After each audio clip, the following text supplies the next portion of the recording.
नमस्कार दोस्तों, हमारी कहानियों के चैनल में आपका स्वागत है।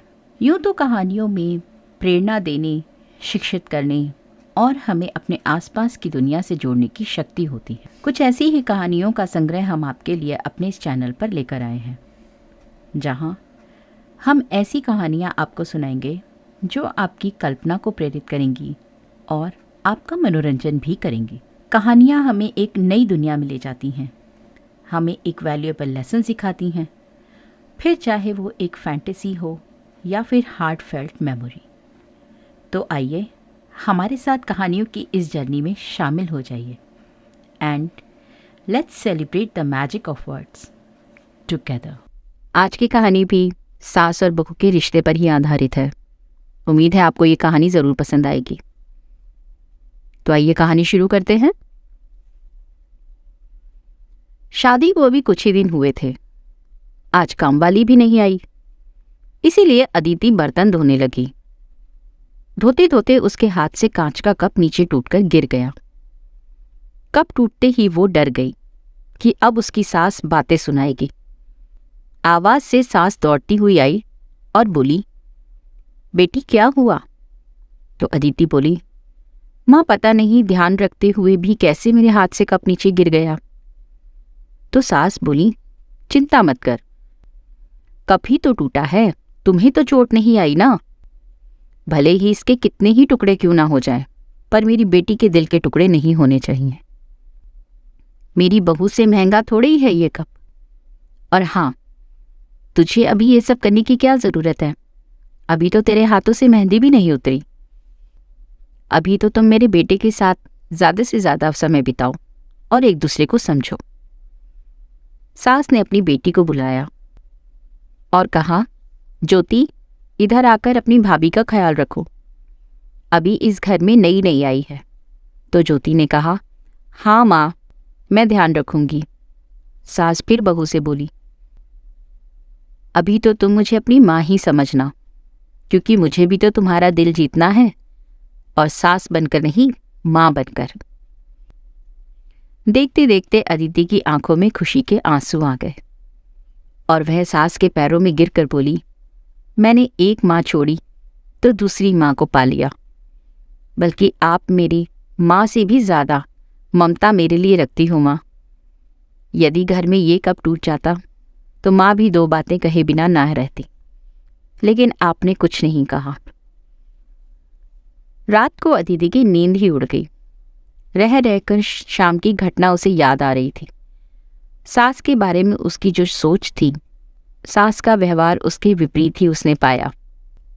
ऐसा सोचना उसका कसूर नहीं था, क्योंकि उसने लोगों के मुंह से बुरी सास के बारे में ही सुना था।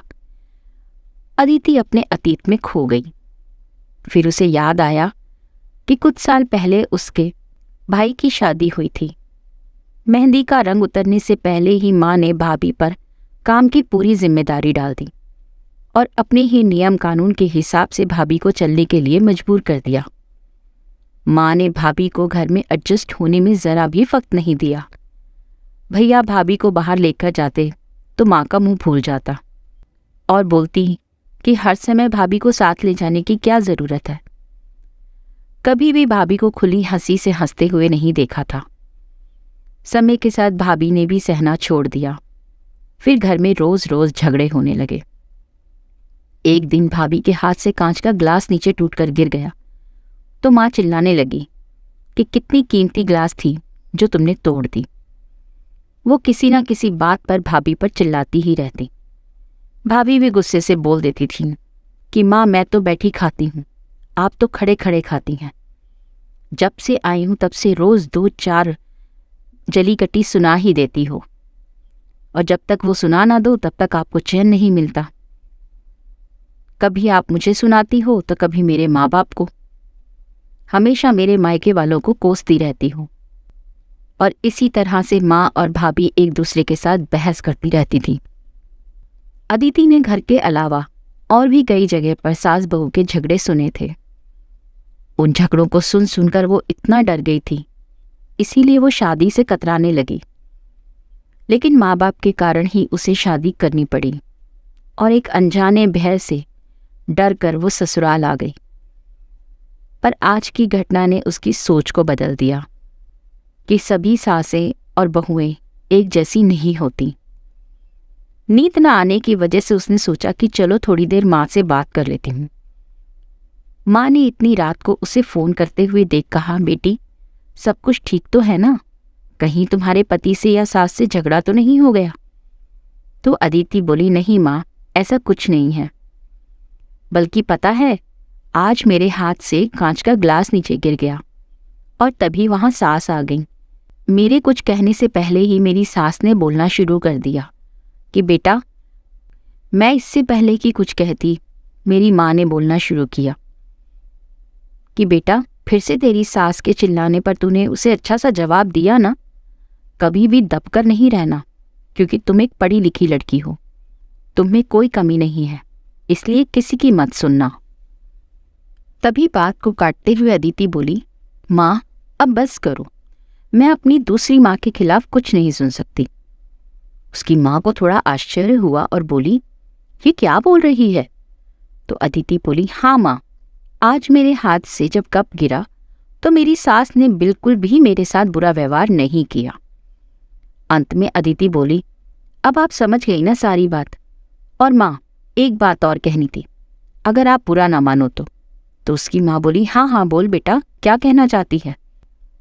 तो अदिति बोली, माँ, काश अगर आप भी मेरी सास की तरह भाभी से व्यवहार करती तो आज शायद भैया और भाभी को अलग घर में ना रहना पड़ता।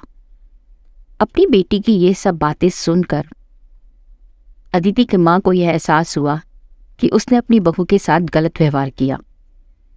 उसकी बेटी ने उसकी आंखें खोल दी। अदिति इससे पहले कि कुछ बोलती, तभी उसकी माँ बोली, अदिति, अब जब तू यहाँ आएगी तो पूरे परिवार को एक साथ पाएगी।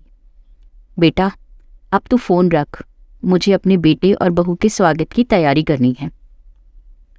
शादी के बाद नई जिंदगी की शुरुआत में अगर सास समझदारी से काम नहीं लेती, अपनापन नहीं जताती, तो शायद शुरुआत में ही नींव कमज़ोर हो जाती और पूरी जिंदगी आपस में दरारें पड़ जाती।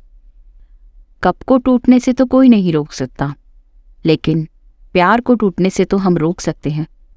कांच के अगर टुकड़े हो भी जाएं तो कोई बात नहीं, पर घर के टुकड़े नहीं होने चाहिए, क्योंकि कहते हैं ना कि अगर घर में प्रेम का वातावरण रहेगा, एक दूसरे को अगर हम समझेंगे, एक दूसरे की इज्जत करेंगे, तो वो घर स्वर्ग बन जाता है।